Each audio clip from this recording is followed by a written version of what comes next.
Samo reci Tu šta smo ti mi, će. stalno u počitelju, Jeste. sa desankom Delfinom i ona će nama sad objasniti o Porijeklo. svojoj porodici, svoje korijene. Strašno zanimljiva priča. Pa jeste, zanimljiva i neobična. Znači, moj otac porijeklom negdje sa Durmitora, Blagojevići, koji su Grko pravoslavci, jer to su Crnogorci, tamo imaju Srbi i pravoslavci, to je ta vežba. Morali davno nekada otići, moj dedo je otišao tamo radi krvne osvete. I došli su u Čapljinu, a onda moj otac upoznaje moju majku pokojnu, a ona je katolkinja iz okoline Međugorja. I to je nastao jedan gemišt, jedna mješavina između jednog pravoslavnog sveštenika, jer je cijela familija Blagojevića iz Crne Gore su bili sveštenici. I moj otac bio sveštenik i oženio je katolkinju koja je rodila 2 djece, mene i brata, i umrla je veoma mlada, pokojna Matija. Odgojila me je baba koja je Matija isto, koja je živjela 103 godine i koja mi je podarila dosta je znala je liječiti vjerom, znala je gledati u karte, u šolju nije bilo tad karata, u šolju, u šalicu kave, znala je grah, znala je u dlan, znala je po vjetru odakle puše, hoće li biti kiše, neće li biti kiše, bilo je to sve je bilo drugačije, živjela je 103 godine, nikad doktor nije otišla, nikad nije tabletu popila, nikad nije ništa. Naučila me mnogo toga, mnogo čemu me je naučila. I Boga mi, to mi je dosta i pomoglo u životu. Dosta mi je pomoglo u životu. A najviše, šta mi je pomoglo najviše, da imam veoma dobar, čist i divan odnos sa prijateljima.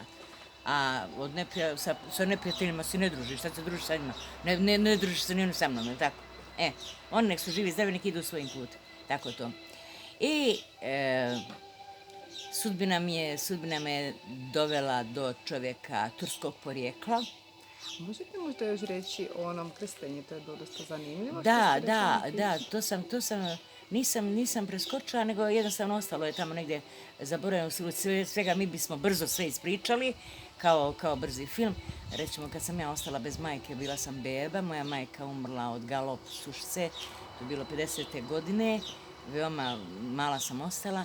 Moj otac, kao i svi popovi, blagoslovljenim vinom se krstio i pio ga, bio je veliki pjančina, i moja baba pokojna Matija nije vjerovala da sam ja krštena. Morala je kriti od njega to.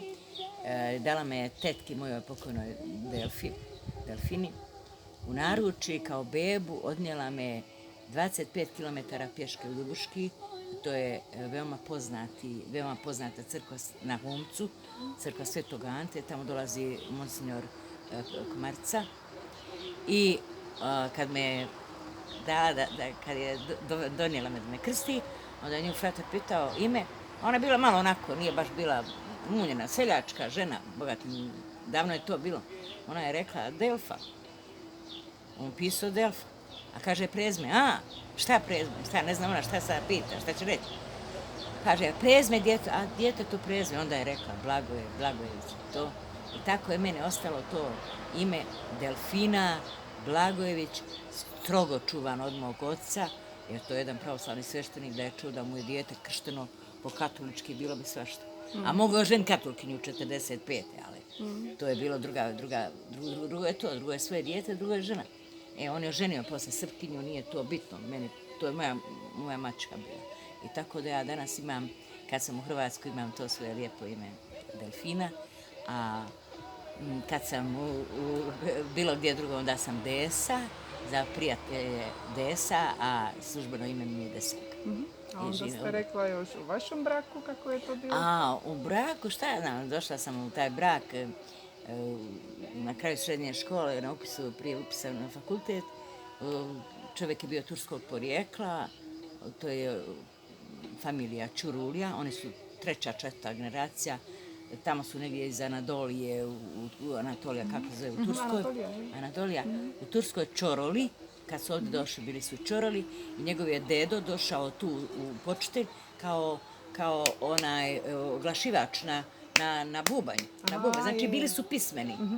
I bili su normalni ljudi. Recimo, zatekla sam tu njegovu majku koja isto tako znala, bila je veoma, veoma dobra žena i isto je tako dosta me poučila toga. Međutim, rekla mi je da nešto od te vjere, muslimanske te vjere, ne znam. Ja sam pročitala i sve to pismo, i Bibliju, sve sam to pročitala, sve sam to znala. I od majke i od oca, sve sam to znala, ali od Kurana nisam znala ništa.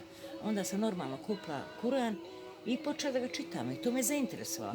Osim toga, osim znanja sve tri vjere i spoznaje o sve tri vjera koja svaka kaže da treba biti dobar, da je Bog jedan, bilo kako da ga ti zoveš. Ja ga lično ne zovem, ali ga poštujem kao gospodara svjetova.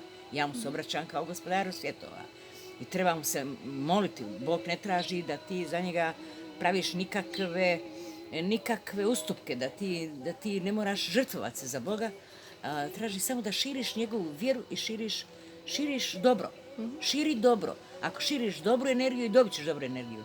Ako širiš lošu, onda ćeš dobiti lošu. I tako sam i po Kuranu, međutim, to mi je dalo ideju da širim to svoje znanje, da proširim svoju spoznaju. Danas izučila sam i kineski horoskop, Kina Tajland, spojila sam ga i imam mnogo poznanika i ljudi koji mi se javljaju i kojima bez pogreške pročitam i kažem nešto isleduje, to niko ne zna. Onaj ko priča s Bogom, samo onaj ko priča s Bogom, zna šta će biti sutra. Taj ko kaže šta će biti sutra, laže.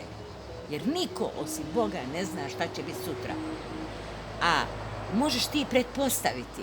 Mi svi imamo tu jednoga, tu drugoga koji nas čuva. Zna se to. I on ti ide ispred nas, koji vidimo nešto, i kaže ti pretpostavku da će to biti. A mogu te uputiti, mogu ti samo da ti otkrijem da li ti loše misli, loše želje nečije uputile negativnu energiju koju se pokupila pa se razbolila od te energije ili bilo šta drugo. A najgore što može biti, najgore u životu je pogrešna želja u pogrešno vrijeme. To vidimo se. Hvala lijepo. Hvala Vidimo prelijepo. se.